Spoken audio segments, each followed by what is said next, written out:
And today I want to show you on this video how Chinese live. I want to show you how they live, the apartments, the style of apartments that they live in, and what it's like in those areas. So, with the help of my motorcycle here, my e-bike, I'm going to drive around this city, which I know extremely well. At the moment, I'm in quite a wealthy area. Although here, on my right, there's an allotment type area. This is government property, the public footpath, etc. There's a hotel up there, and their boundary finishes up there somewhere. And between their property and the government property, there's some wasteland. And someone's turning this into an allotment area. And they're growing vegetables and plants and flowers and whatever, and that is what they sell. They make a little business out of it. Why not? Can you do that in your country? I don't know. You can't do that in the UK, that's for sure. And over here is a very, very expensive complex. And behind them, just on the hills there, let me show you, a mountain range called the Bailing mountain range. And it stretches for about, oh my God, about 50 miles in that direction. I particularly like mountains. I like to hike and climb and camp on these mountains. So this particular area I like a lot. But I will probably never be able to afford one of these apartments. These are all in the range of 4 to 5 bedrooms. They have their private driveways. They have garages underneath their properties, etc. So it's a very expensive complex. And I'm going to take you around there now on my bike and show you some of those. Let's go. This is from the outside at the moment. So we've got this boundary fence here running along the public footpath. There is another fence down there, very, very tall, about 3 to 4 meters tall, that one is. And there's a waste area between. And there's just some of the properties from the outside.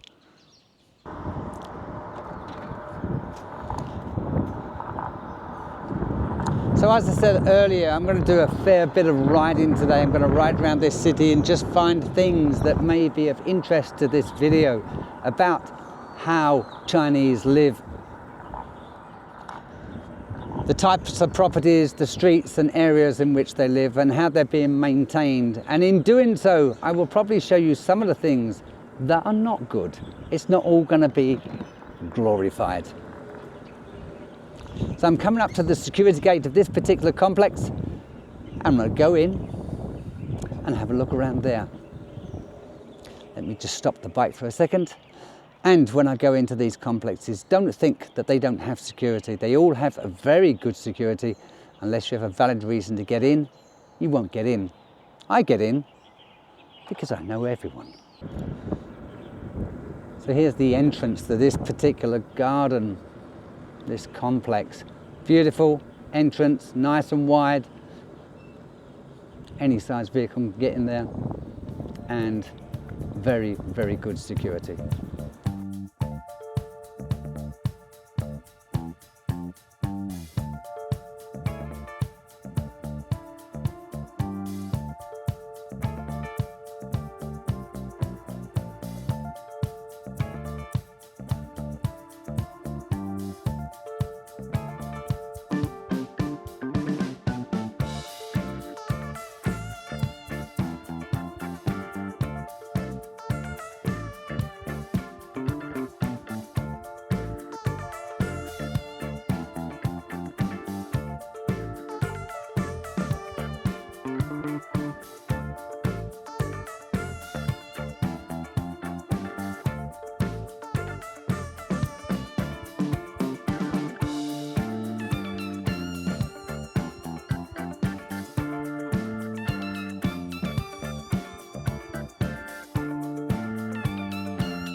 So there we have it. That was that particular garden. Now let's take a further ride around. Almost an accident behind me there. Not unusual. The only disadvantage of living in a very wealthy complex like this one, the one we've just left, is there are no shops and amenities nearby. You have to walk at least 500 meters to get to the nearest restaurant. And that is, the restaurant is the nearest thing to do anything, you know, outside the complex. And the first corner shop is about a kilometer, just over half a mile. I'm going to take you along this road. Let's take a look. Now I'm only actually about 600 meters from that complex that I just showed you around.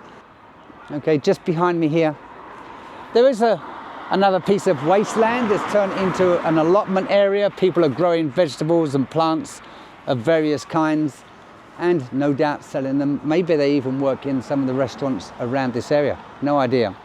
But the land isn't wasted. That's one of the good things that you can do in China. Not me as a foreigner, but the locals can do that. I think that's brilliant. And just past the Battlestar Galactica, the bike, we've got these tall apartment blocks here. Not all of these ones are occupied at the moment. You can see if you look closely, but they are quite tidy. And the building in front is unoccupied. For me, on a personal basis, this is something that annoys me a lot. Vehicles parked on the pathway here. Couldn't be bothered to park on the road, couldn't be bothered to use a parking spot, just parked on the path. And it's not breaking any laws or rules, they're not getting tickets for being here, but they are obstructing the pathway. If you come along here with a child in a pushchair, you're pretty much stuck. And I don't like that, but I don't live here, not in this area.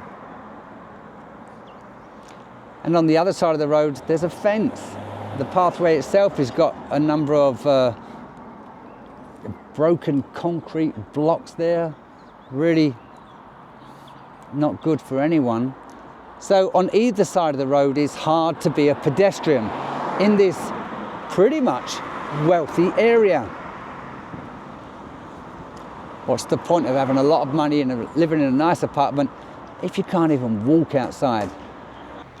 And now we come to the first shops. So I'm almost a mile now from the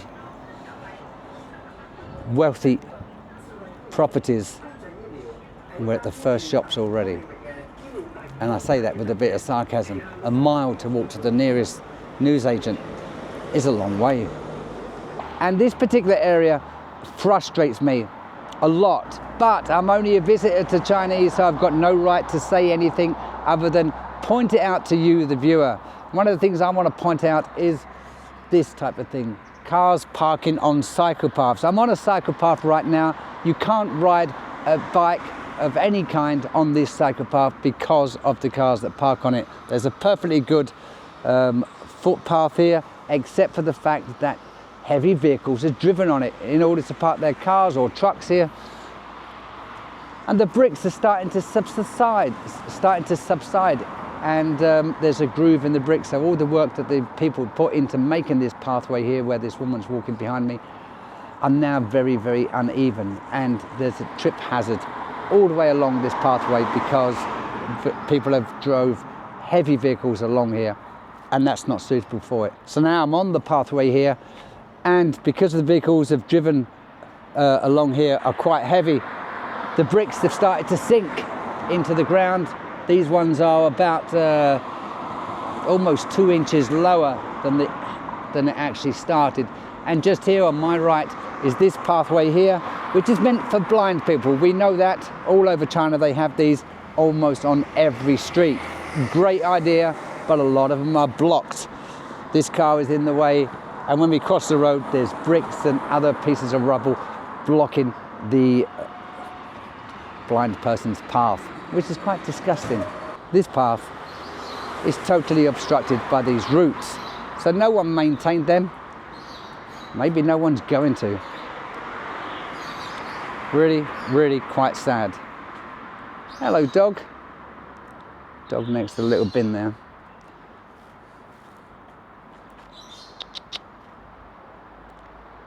Want to get on camera? I don't know The real name of these, someone told me they're called grandfather trees, like these are whiskers and coming down to the ground and rerouting. Some of them have done it here. Here's an example of what I mean. So these come down, they get thicker and thicker. Once they hit the ground, reach soil, they grow into thicker, look like branches, but they're not. They're going to be the stems of the tree. Quite a clever tree, isn't it? Grows in width, not height. So that's this part of town, let's say. Now I'm going to take you to a completely different area of what it's like in another part of the same city. Here's one of the things that does impress me and I like about China. You've got this area here where they're selling plants of various types, and outside it has hundreds of plants that are in plant pots. They will be there until those plants die. What I mean by that is they won't be stolen. Someone coming past in their car or some pedestrian won't come along late at night and say, I'll have 2 or 3 of those, and then suddenly they're all gone. That doesn't happen. I'm pretty much sure that would happen in the UK, maybe in America. Let me know in the comments below. Would flowers outside a flower garden be stolen by the general public? And as I ride around this city looking for gardens and properties to show you, it would be wrong of me not to show you this. As I pass this university, quite possibly the best looking university in the whole of China. It's an absolute life-size replica of the heart of London, the city of London. Big Ben, St Paul's Cathedral and the Houses of Parliament. I'll show you this as I make my journey.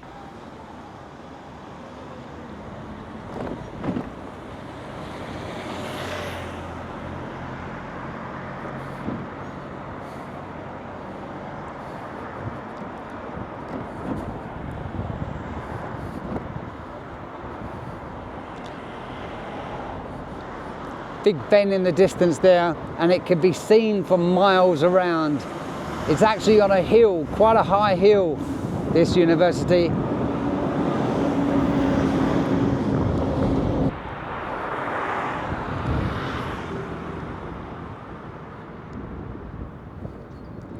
How nice is that?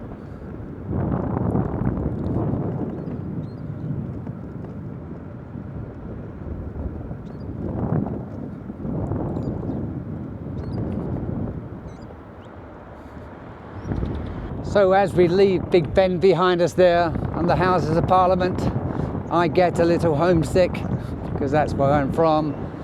And when I go home, I get a little sick of home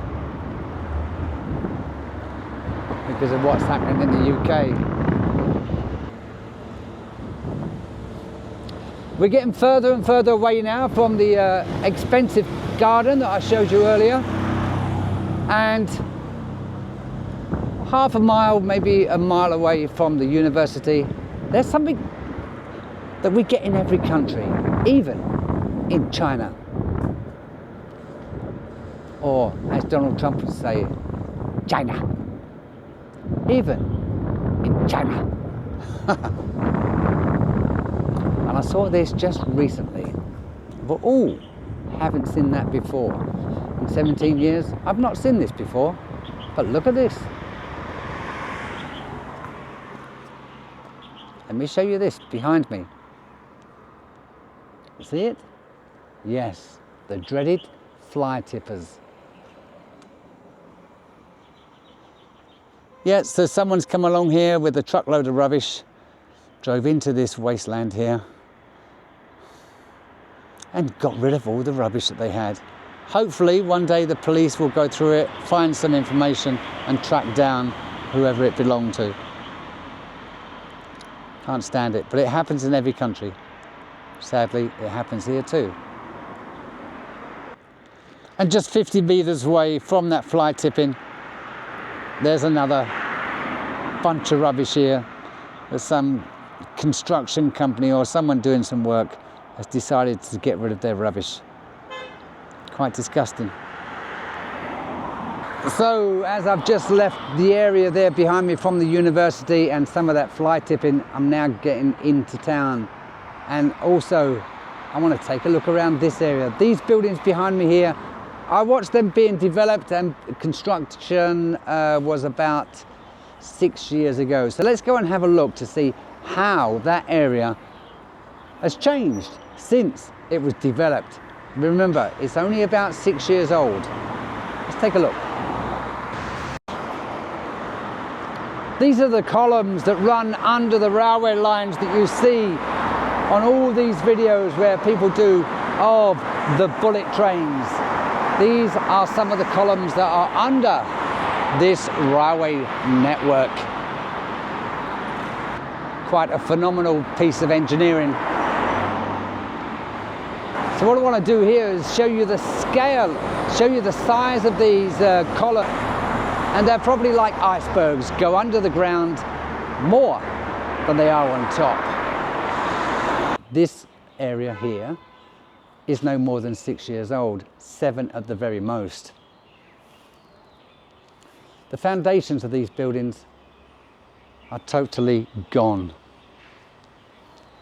The steps, there's been some more pipes laid here, they've cemented over the top in places. The footings of this column here, totally shot away. Now, as I said earlier, the infrastructure, the main infrastructure for the good buildings in the cities. Hello. Hello. Hi. Hello. Hi, Sasha. How? The main infrastructure is sound, but in the second and third tier cities, some of the workmanship is quite appalling. Again, look at this.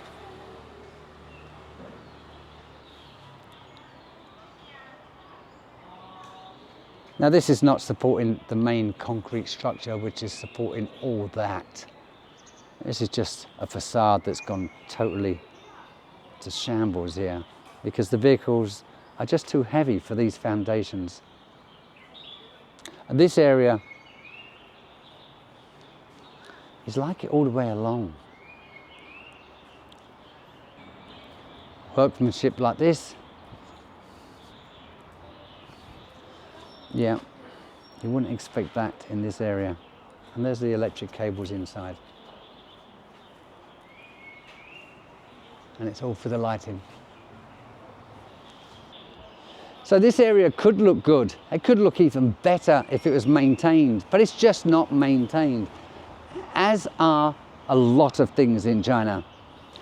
Generally, looking after properties in the UK is much better than Chinese. Yeah, people do. But in China, they look after the interior, but not really the window frames, the door frames, etc., the stairwells. Yeah, there will be contractors that they can contact to fix those problems, but they don't. It costs money and it's not their problem. Don't forget, these are not houses. These are apartment blocks. So you never own the entire building, just your apartment. So they're all leasehold in retrospect. When you think everyone's trying to build their income and become, let's say, on the ladder, they want to buy a car at some point, and there's just not enough space in China to park all these cars. Interesting. But just over here, which is deceiving, these properties here have 4 floors. They don't look much. Every city has them. Every city has them. I'm told by locals, and I have been told many, many times, these are where the powerful people live. Not necessarily the wealthiest, but the most powerful. Take that how you will. I'm going to take the camera around there. I'll show you this area, but I won't stop and film. I don't want to upset powerful people. They look tidy, they look well maintained, they look just okay. Let's go.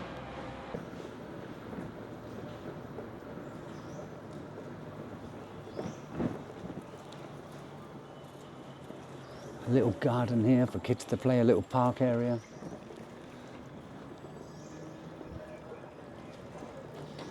So if you go to a Chinese city and you come across an area like this, don't upset them. They can get you into trouble. Or you can get yourself into trouble. Hello. Now we're out of there and we come into another complex. So there we have it. Thank you very much for watching. I know it's not been an exciting, bubbly video, but it is to show you some of the apartment blocks and how people are living here in China, outside a main city. So without further ado, I should say farewell, and please write a comment, tell me what you think of the infrastructure, some of the roads and the architectures here in China, whether or not you've lived in China. Let me know in the comments below what you think. Take care, all the very best from me. Bye-bye.